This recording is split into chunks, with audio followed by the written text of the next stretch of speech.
Thanks. Great. Sorry about that, everybody. I was supposed to drive in today, but we're having snowmageddon here and on the Front Range in Aurora, and so we're kind of finally got everything worked out. So thank you, everybody. Thank you, Vicki, for the nice invitation there to help have us present. Chris Jones is also with us. He's an associate project manager at CPC Community Health, where we both work and implement the Colorado Heart Healthy Solutions program. And Chris does a lot with the OSCAR system too, so I definitely want to acknowledge him during this presentation as well. So we'll kind of just jump right in. So what we're going to do first is what are we essentially looking at here? So we're going to give you kind of just a brief description of our program, really what we identified as our data collection needs. We're going to go over our OSCAR system, what we have created to solve that problem of data collection.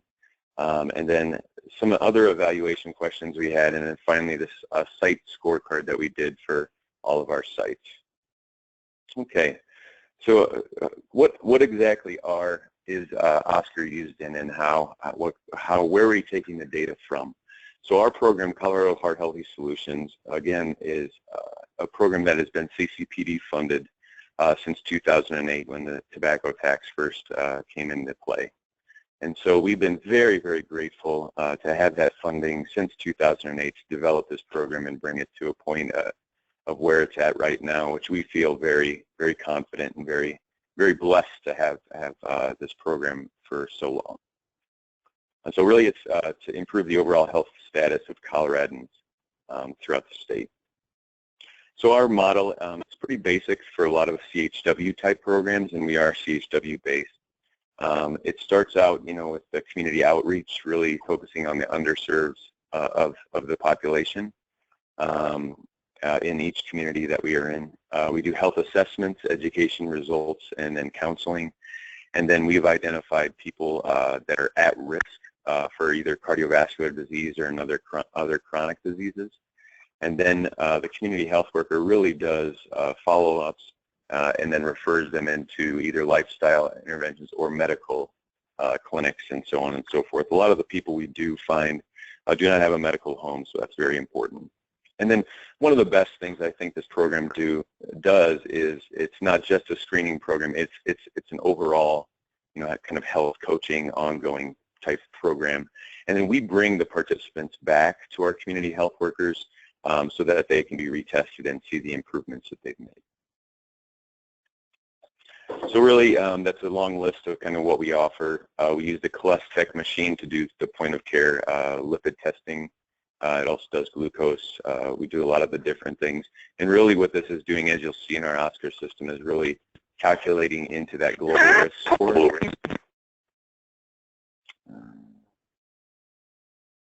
Okay, all right.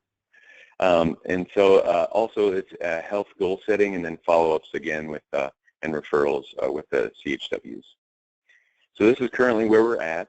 And this is as of January, and unfortunately we do no longer have Garfield County, but we are adding Chaffee next year, which we're very excited about. And so that's kind of our presence around the state. It ebbs and flows, of course, with funding, as funding ebbs and flows, as all of you in public health, I'm sure, are aware of.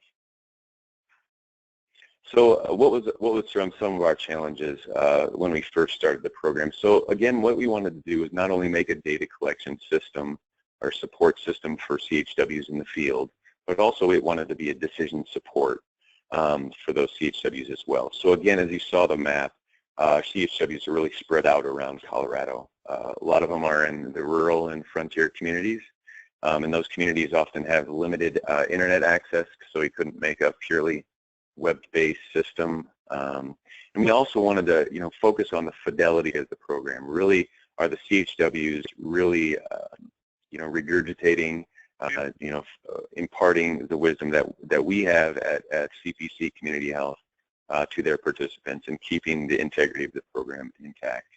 And finally, it's to evaluate the data so we could report back to our funders, to our subcontracted agencies, to our communities and medical stakeholders as well.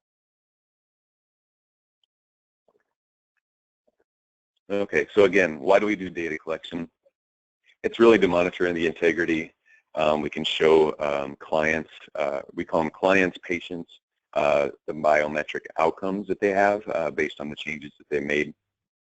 And then it's important to us to track the CHW progress as well as the efficacy of the CHW work. And I think after, again, since 2008, we've been collecting data, and we have good data to support the fact that we think CHW work is important and can have a part in the healthcare system. So this is kind of the architecture of the OSCAR system. So OSCAR stands for Outreach, Screening, and Referral System. And again, this is a proprietary system of CPC Community Health. We, Stephanie Cornell-Mokler, who really, I call her the mother of OSCAR. She is our director, and she really sat down, her and I, back in 2008, and kind of mapped this thing out. And she really pushed this forward, again, through funding through CCPD, which is fantastic, that they had the vision, too, that this is an important part of the program to develop this program. So what does it consist of? So we do a laptop computer interface. It really can go on any computer. It's for CHWs in the field. I like to call it the EHR for those of you in clinic settings for CHWs in the field, because it does have a lot of capabilities. Certainly EHRs are far more sophisticated, but as we'll kind of take you through it, it's a very, very good system. It's a web service for synchronization between laptops and the master database, and that's hosted, our server is hosted at the University of Colorado, Denver at the Ancients campus. It's HIPAA compliant, and it has a lot of space there, so we're very happy to do that as well. And so again, as a web application for program administrators too, where our supervisors in each site are able to kind of look at the community health worker work that we have.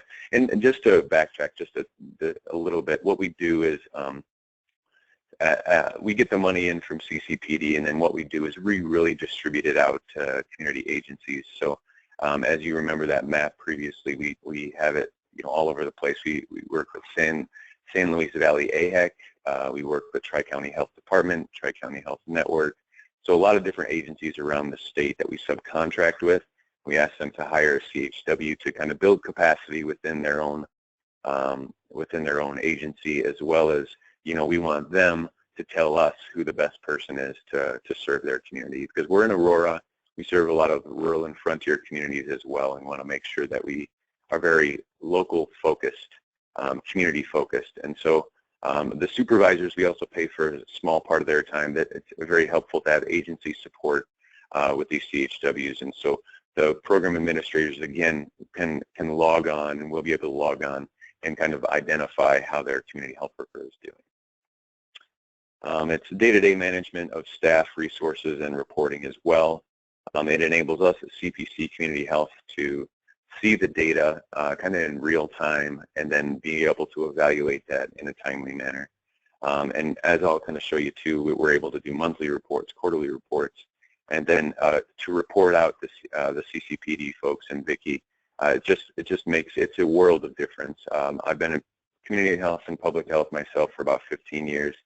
Done the access databases, Excel spreadsheets, and the pain with pivot charts and things like that. But this really has a wonderful thing component to it. And so with that, let's take a look at the OSCAR system. So I'm not sure how it's displaying on here, but this is the OSCAR system homepage. And so what we do first of all is we have a homepage where it's a landing point for the CHWs. This button right here allows us to see all the patients that individual has, or clients that individual has seen. As you'll notice, some people are in red, some people are in black lettering or font color, and the reason for that is we've worked with this program and our CHWs to not only make this usable for us to collect the data that we need at CPC Community Health, but also to make it user-friendly so the CHW has extra tools to be able to really have success in their work. And so what we did just about 1.5 years ago or 2 years ago was we started to identify those people that were at risk. So we have our definition of at risk, but it's evidence-based. It's pretty, self-explanatory. Somebody has high cholesterol, high blood pressure, high BMI, high glucose, smoker, things like that, they are at risk. And so those are the focus for the community health workers in their workflow. And so we wanted to bring that up so individuals could really see those at-risk individuals. Another thing we do is we very much emphasize the medical referrals in a community. And so as I mentioned too, it's very community focused, our program. And so what we do is we ask annually for the CHW and the supervisor in the community to look at their medical resources and say, okay, that person is no longer there. We have a new provider at Akron Clinic, so on and so forth. So each system is tailored to that specific community health worker in that specific community. So we think this is really just a fantastic way, to have it be very focused on what are the referrals in your community that you can make for each participant. So medical referrals, again, are one of those very important things. Same as lifestyle referrals. From pharmacies to belly dancing classes. This is our test site, so I don't know many belly dancing classes, but there may be some, certainly. We also log those and encourage people to refer to those agencies as well. And then we have medical providers. Again, we're very focused. We have a cardiologist on staff as well as an internal medicine doctor. Many of you may know him, Dr. Ray Estacio. And so to connect people with healthcare and to work with those healthcare providers to be an extender of their work that they do as well, we really want to emphasize that. And so we encourage the sites to list the providers as well. So one thing we also do is we have a search feature. So if they know that they screened an individual at a certain time frame last month, they can search. As you can kind of imagine that since 2009, when we got a lot of our sites on, we require them to bring on at least 300 new people per year. So a lot of these people have maybe close to 1,000 people by now in their database, and so to have to search through all those things perhaps it can be cumbersome. And so I did add a search feature. With these different things, we also have risk levels so they can kind of focus their work again on people that might be low, medium, or high risk, which that's the global risk score, which we'll kind of show later as well. Events and announcements, we had used this in the past, so this is a calendar feature that the supervisors and or us, the program staff, can add different events and program specific things onto there so the CHWs can see that as well. The CHW tracker, this is a thing on the system. So we do reports and send out monthly reports, but a lot of the CHWs like to see the work that they're doing on a day-to-day basis. And so we've tailored this to kind of track as they do a screening, as they do a retest, as they do a follow-up.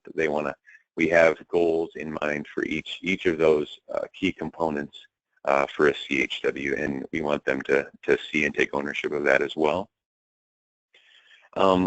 So one of the best things, again, as I mentioned, we didn't want this to be a purely web-based system because there's a lot of difficulties with internet access, especially in the rural communities. And so what this option allows us to do is people can actually log information, client data and things like that at a remote location without internet access onto the OSCAR system. When they get back into internet access, open up the program, open up the system, this sync function really allows them to be able to communicate with us, the CPC Community Health staff, and push that information to our server. And so that's been a very important piece to us, the synchronization. The sync feature has a time-specific limit where every 10 minutes it does sync, and they can adjust that as they need to. Of course, it comes in English and in Spanish. The interaction, again, we try to make this very visual, as you'll see as we go through. But so as people are going through, perhaps people that maybe have more comfortability with Spanish can change it to the Spanish feature. So that's been an important piece too. Okay, so the follow-up list is kind of the next thing I'll show you guys. So this is really, I think with Apple coming out with Siri, that's been perhaps a big help for a lot of people in the app world and the world in general. They can add things to their calendar and everything like that. Well, this was a way, this follow-up list to help CHWs prioritize their work and notify them perhaps when they have something overdue.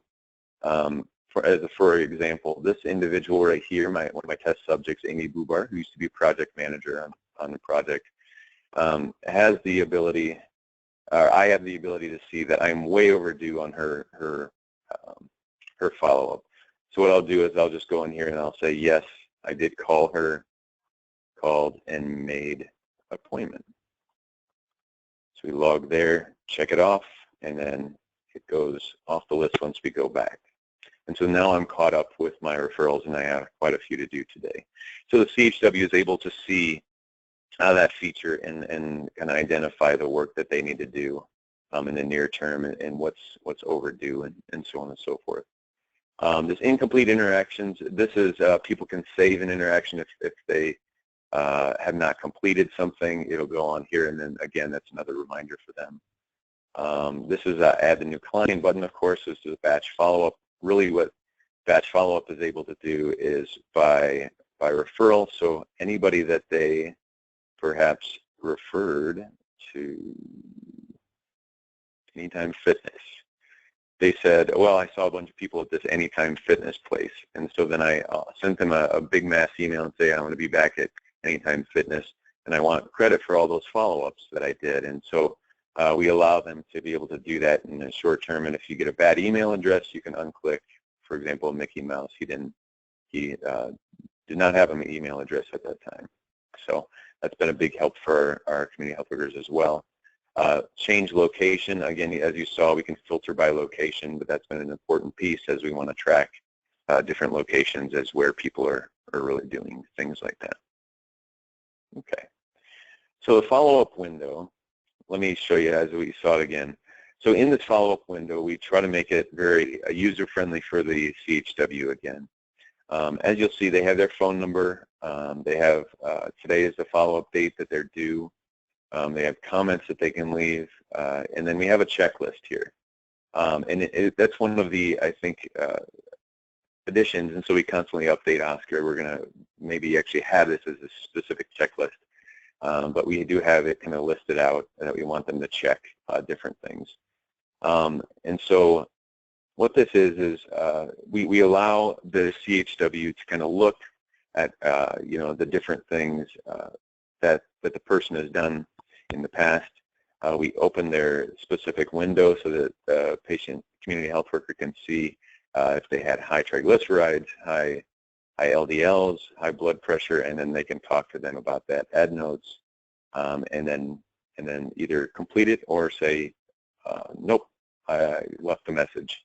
And then when they left the message, they can go right back, and then they'll see that that person is still there, and it reminds them to really go back and do that.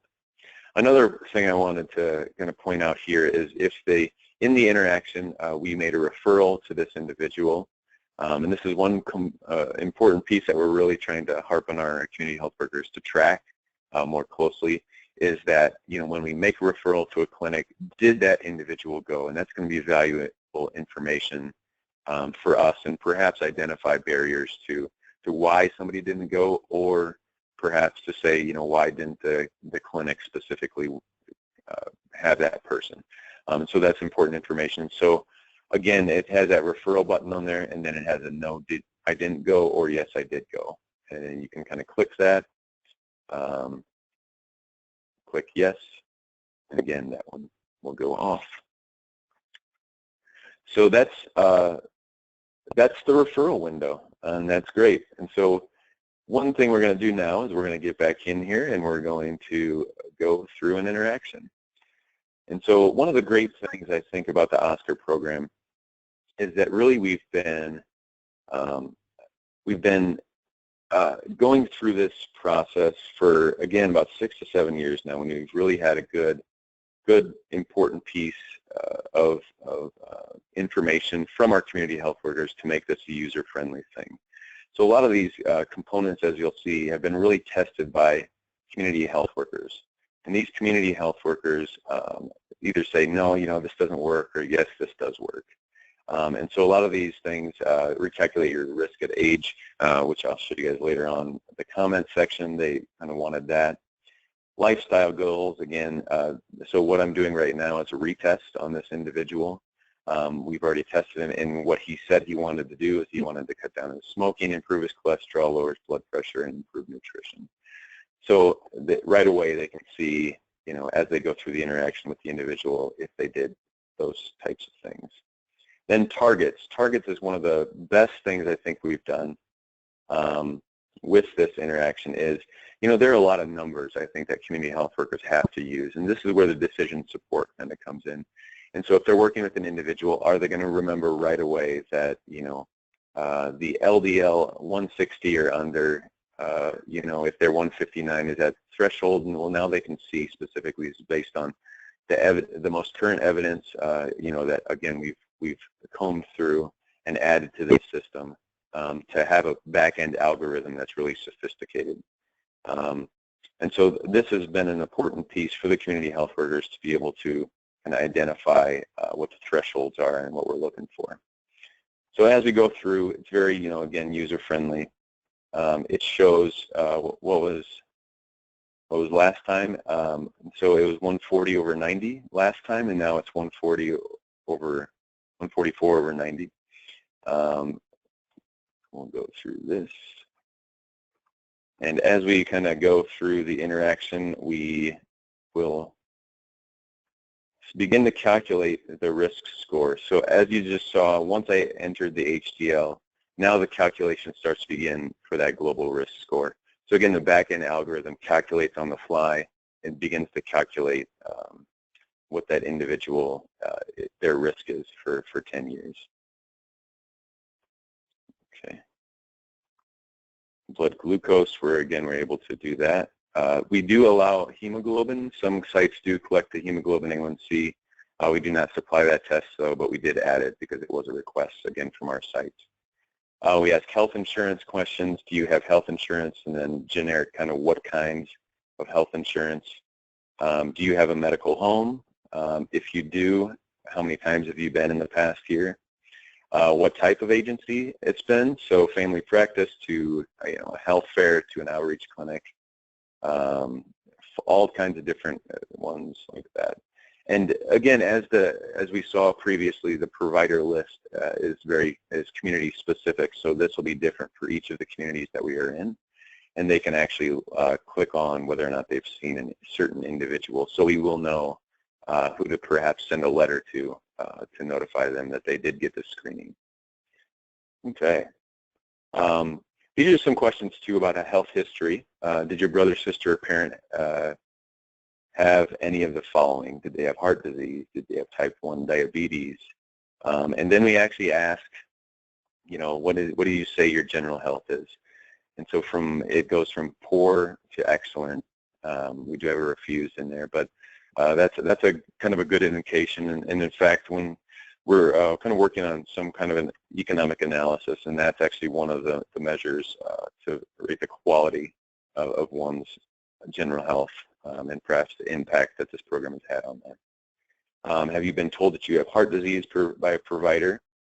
So as you saw that, anybody that has heart disease, of course, is at risk for having another cardiac event in the next 10 years. So that's been an important one for us as well.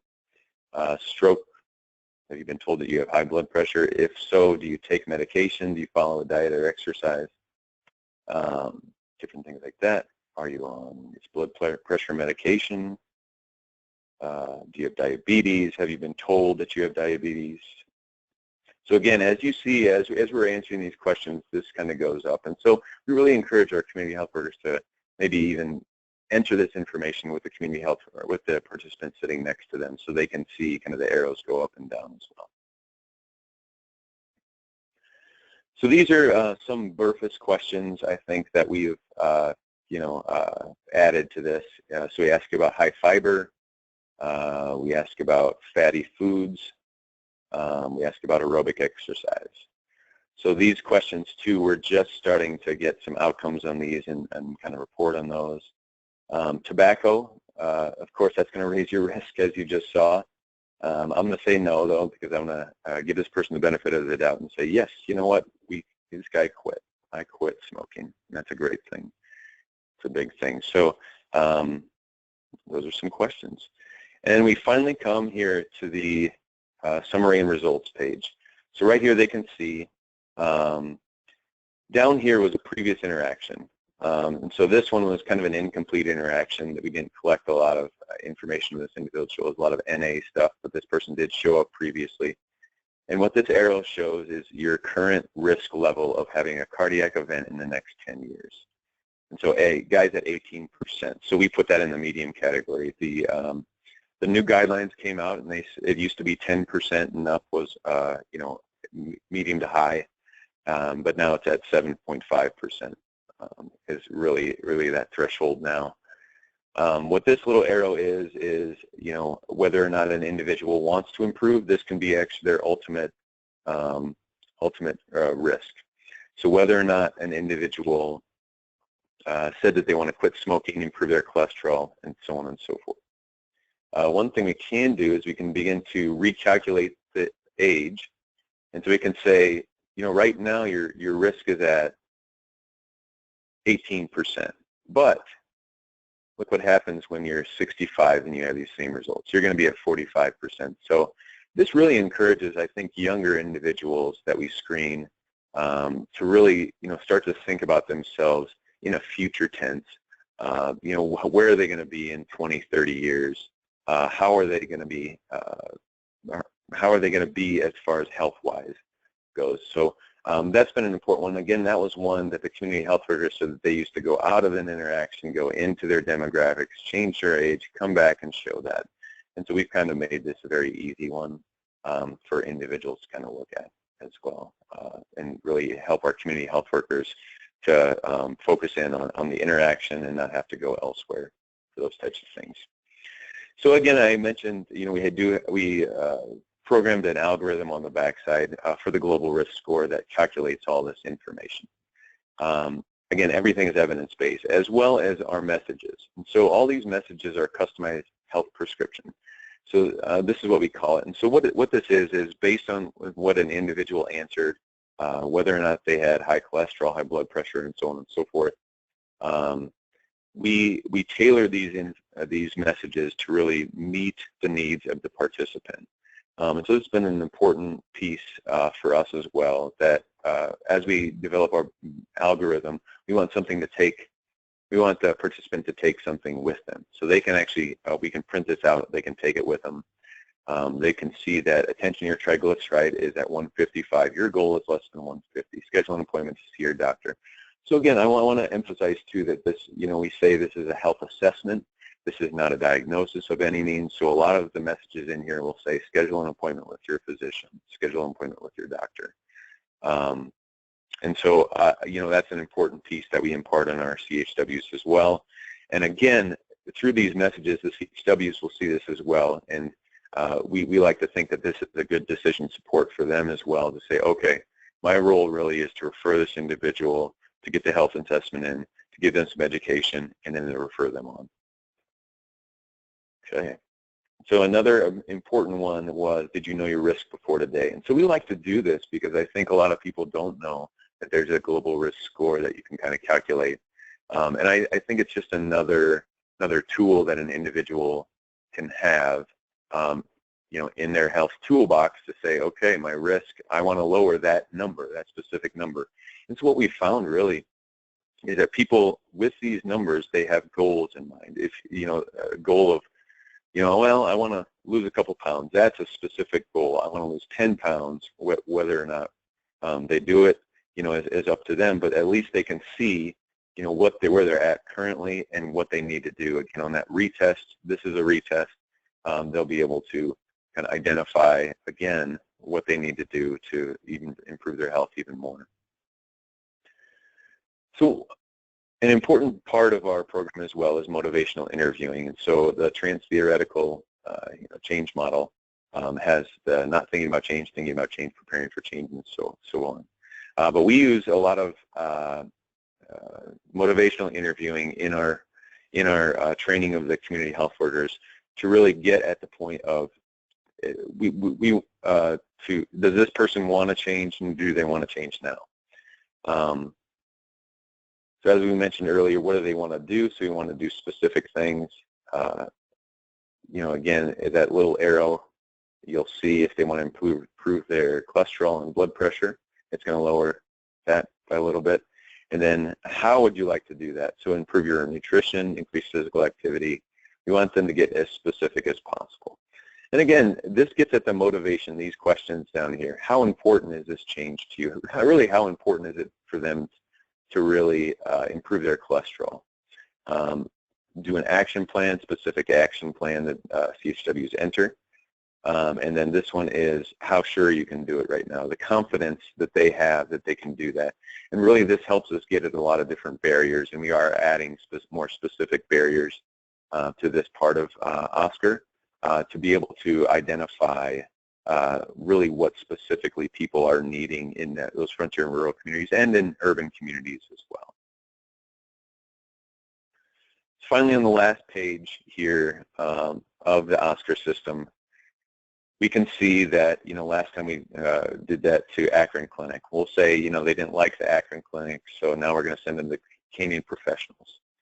And then, of course, it comes up with the did you go, and on the follow-up, it will do that. So the Surrey part of the system, again, the Apple, you know, helpful thing to help us remind us, you know, when we need to wake up to what meetings we have that day.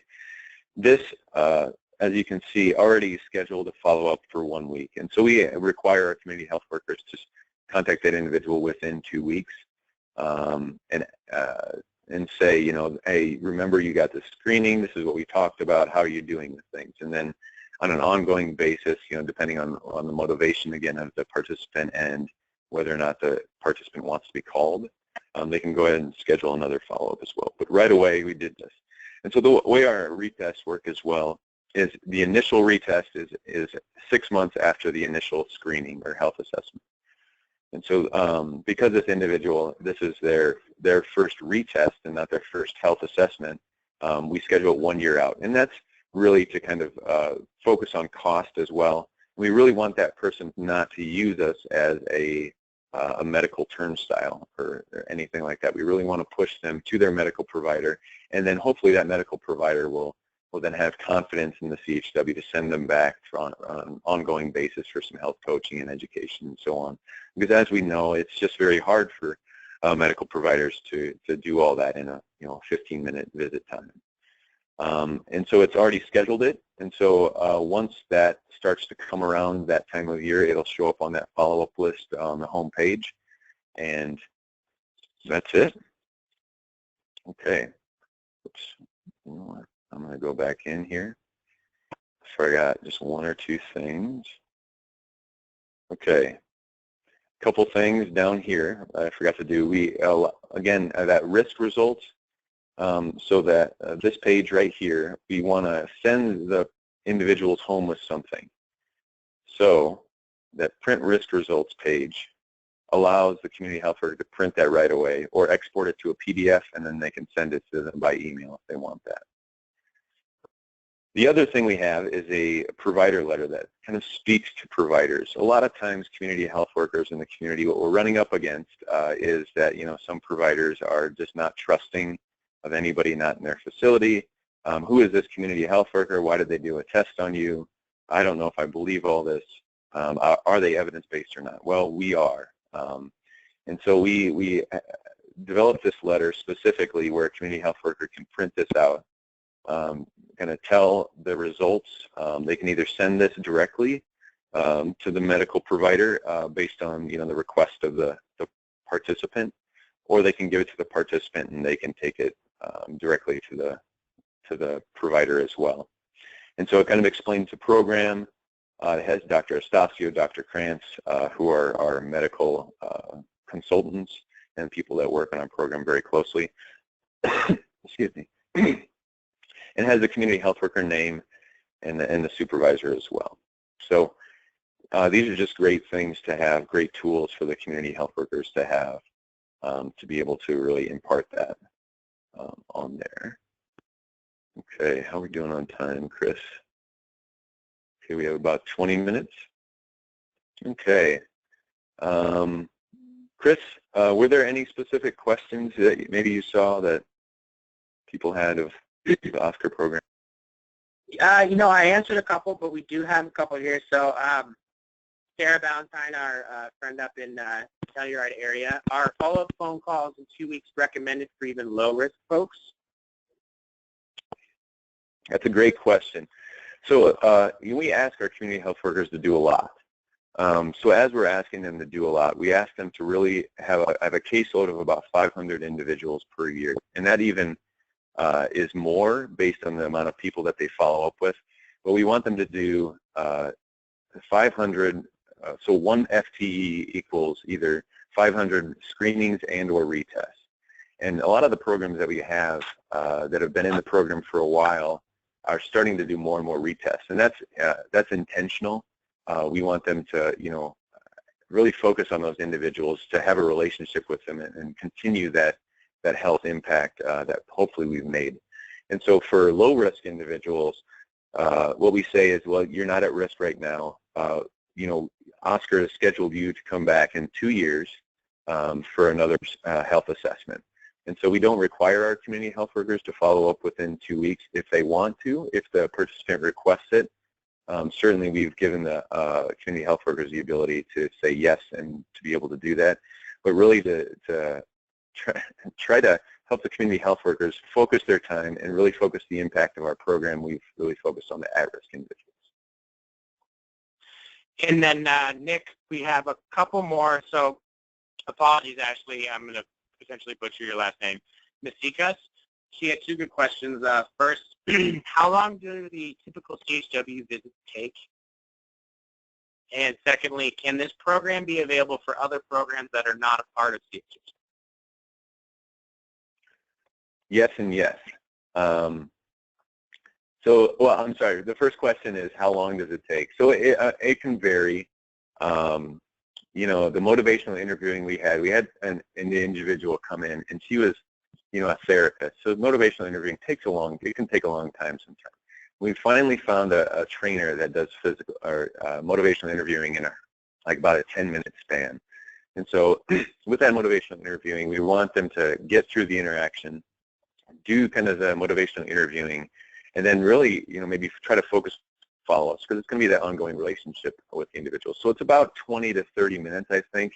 Chris, is that what you've been hearing from community health workers as well? Yeah, I would say in that neighborhood, yes. I mean, like you said, it varies between, how many people are in line, of course, and what other directions they're being pulled in. But yeah, that's about right.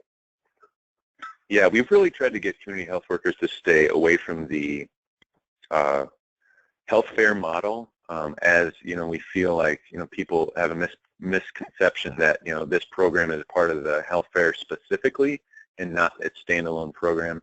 And then also, I think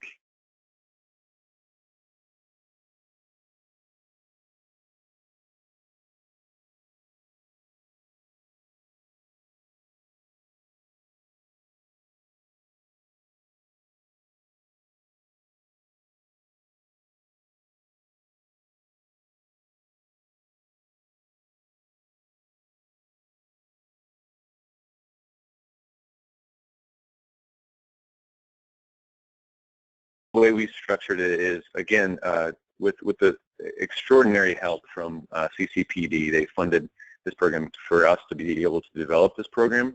And so our agreement is, it's our intellectual property. However, anybody that is CCPD funded, I believe, or kind of works with the state in some capacity, we won't charge any licensing fees or anything like that. There may be some small costs as far as, with our programmer kind of setting things up and everything, but for the most part, we don't charge the licensing costs. So the answer is yes. If you're interested in it, you can be in touch with myself or Chris as well.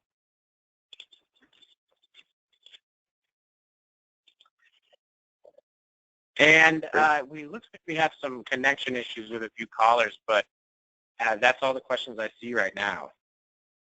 Okay, and Becky, wonderful. Grantham, worst case, I'm very sorry there's the connection issues. We will have this recorded and we can cater any questions to you via email for sure.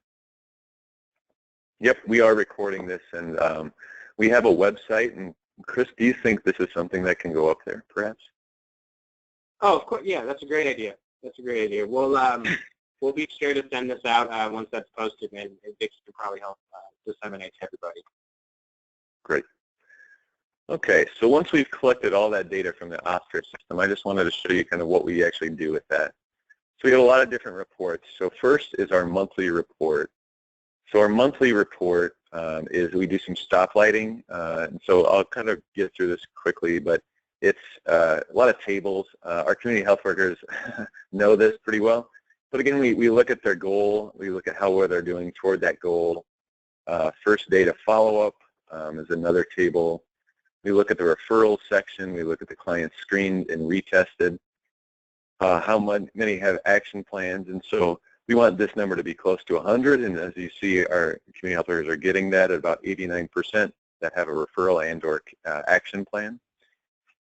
We do the follow-ups and retests. We track all that. And so that's our monthly report that we send out to all of our community health workers and supervisors so that they can track how they're doing, and we discuss it on our monthly phone call as well. The quarterly report is virtually the same as our monthly report, except that we add our outcomes. And so our outcomes are just one of these things. It's a big payoff. So KHEP, is one of our sites. And so as of this, as you can kind of see, they had a total change in cholesterol as an aggregate on their 131 at-risk patients of about 17 points. They increased the HDL, lowered the LDL, lowered the systolic, diastolic blood pressure. So this is all stuff we can do as long as we have that Oscar program to be able to collect the data and the retest data. This is why we do the retest, so we can show the patient outcomes on an aggregate level as well. The graph report, this is a more digestible one for the community health workers, so they're able to see how they're doing toward their goal. Again, this is a site that had some stuff that they just had some vacancies. So as we know, working with community health workers, there's a lot of turnover, and so they had some vacancies recently. And so this was their goal for follow-ups per week. And so again, as I mentioned, we ask a lot of these community health workers, but really, if you figured out this is 1.5 FTE, 35 per week isn't too bad for follow-ups. It can be an email, it can be a call, so on and so forth. So we do ask a lot. How are they doing toward their retest goal? This is the line in which they need to follow to get 400 by the end of the year. And then as well as screenings. Again, I send this about every other month to our sites so they can see, again, in a more digestible way, how they're doing toward their goals and what we ask of them. This one we send annually, and we send this to medical providers. We send this to community stakeholders. So this is clients served by Northwest VNA. So again, this is Craig and Steamboat area. And so what this shows is the demographics compared to all of our CHHS communities. And so they just had a great year last year. How many were underserved? How many had no health insurance? Global risk score was moderate to high. How was blood pressure? 30% were greater than 140/90. And so this is a way to really help to galvanize the program in a community, to really have people start to begin to take ownership and kind of recognize that this program is a legitimate thing. So that's been an important community-specific report as well. And so finally, kind of the last thing I wanted to touch on is our Site Scorecard. So this is something, excuse me, that Dr. Ray Estacio has been working with, patient navigators and community health workers. And he's been asking us this question since about 2009, 2010. So really, what's a good site? What makes a good site? And we said, well, maybe this, maybe that, maybe it's, a community health worker that has more training or something like that. Maybe somebody that does more referrals, adds better to, better outcomes. What is it? And so what we did, we decided to bring everything together. What we wanted to look at really was how can we illustrate success of a community? So again, as you saw, we have about right now 12 to 14 communities at any one time for CHHS, and so we really want to compare across, so that way we can begin to, impart that wisdom that we've collected over the years to say, this really makes a good quality site. And so we again have developed this site scorecard to see who performs best and how we can make it usable for a site. The design really is, we set health goals, and so that is 85% of the people, for example, on health outcomes, we wanted them to be at goal at their last retest. Set the threshold of a percentage that we wanted for each of the categories. So we want 85%, we want 90%, and so again, Stephanie Cornell-Mokler is just a master at evaluating data, and so we looked at it in advance to see kind of the array of percentages for a lot of these categories to say, who was really at the upper echelon, where did the majority of the sites fall, and so on and so forth. And then we assigned points, and then we prioritized across categories and then within categories as well. So this is how our scorecard is broken out. So really we focus on productivity. We give the most points. So out of 100 points, 40% of that is based on their productivity. So what can a community health worker really control in their day-to-day actions? They can't always control the health outcomes, because really we leave that up to the participants in the motivational interviewing. But that is an important piece as well. But the productivity we weighted more. Health outcomes, again, is a very important one too. If we're not producing good health outcomes, I mean, why are people funding us? Why are we doing this program to begin with? Because that is the main goal of it. The process, so the referrals and participation within the program, and then the engagement with the home office and kind of in their community as well. So you kind of see the health outcomes are broken out from clinical to lifestyle outcomes, as you saw, the physical activity, fat, fiber intake, and smoking status as well. And then weighted on that too, we have the biometric markers too, because the others are self-report, and those are important. But you can't lie on your LDL. When we test your LDL, it either is or it isn't, above or below a threshold. The process measures,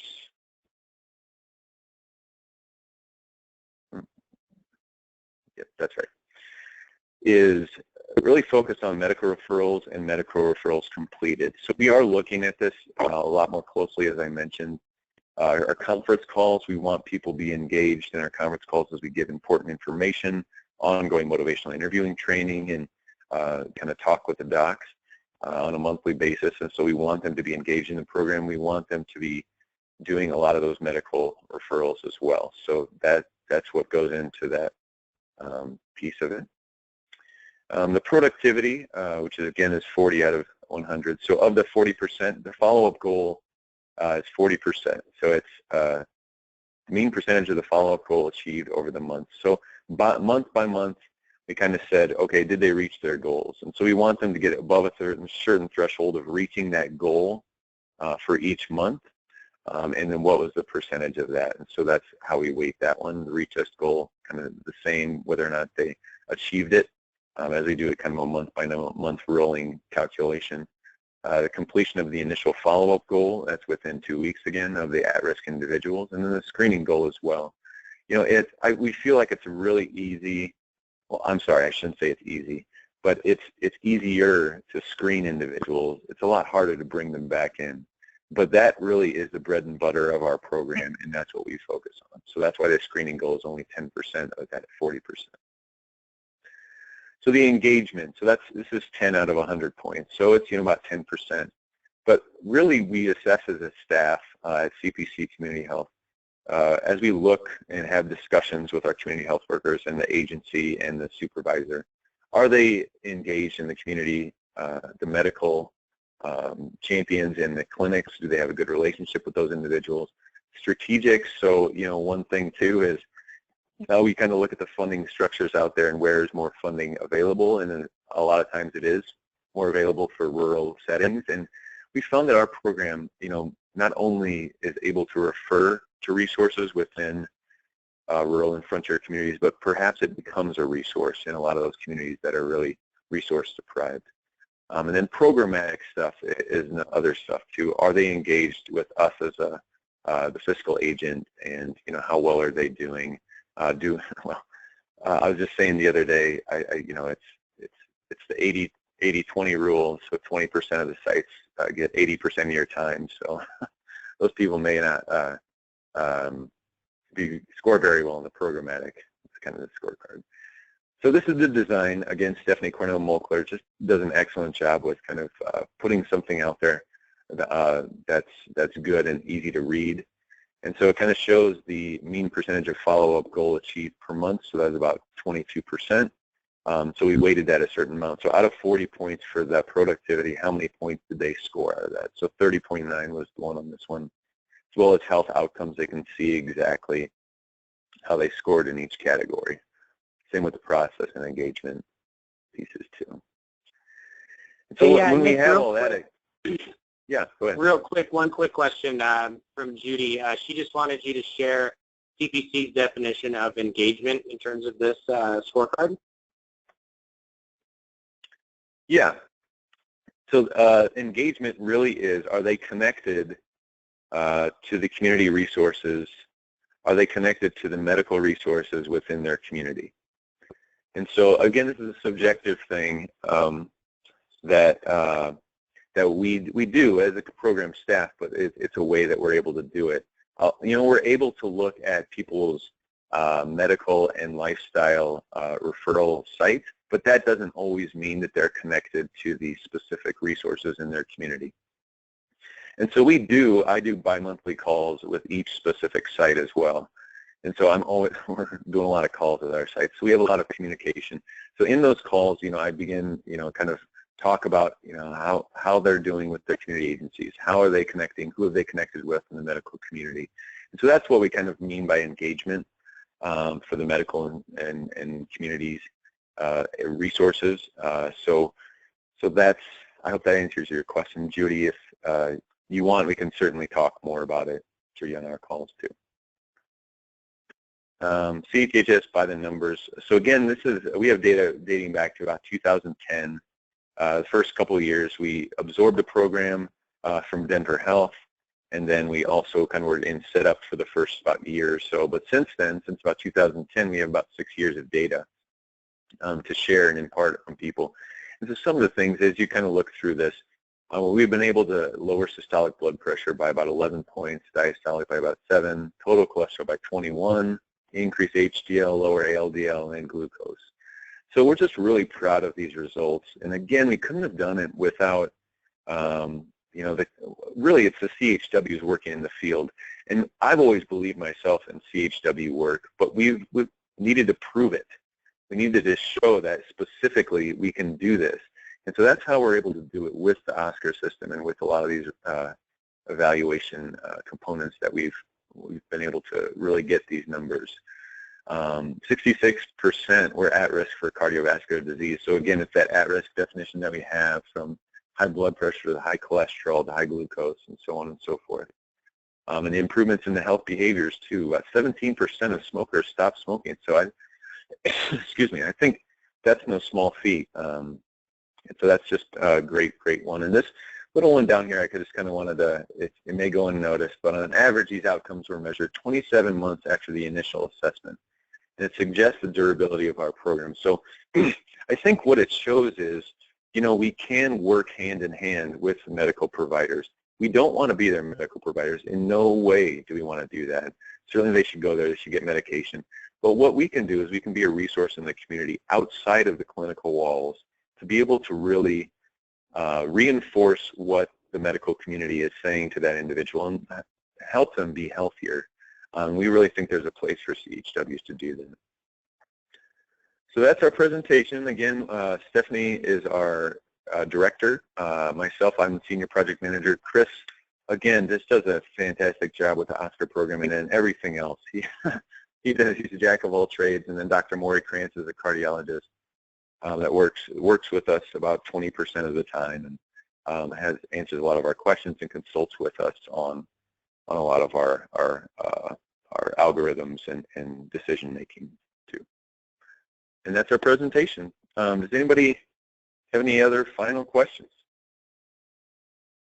I'm showing none right now. But again, we'll definitely post this and send it to Vicki so she can send it out to everybody. And yeah, we're always open for questions and inquiries. And thank you all for joining on this snowy day. Yeah, and again, big thanks to Vicki and Judy for allowing us to present as well. We're really proud of the work we've done, and really want to share it with everybody else. And we really want to. Our ultimate goal is to make Colorado a healthier place, and we just respect all the work that all of you guys do as well. So thank you again to Judy and Vicki. Thank you so much, Nick and Chris. We appreciate it. Thank you. Everyone drive safe today and stay warm. Thank you, you too. All right. Bye-bye, everybody.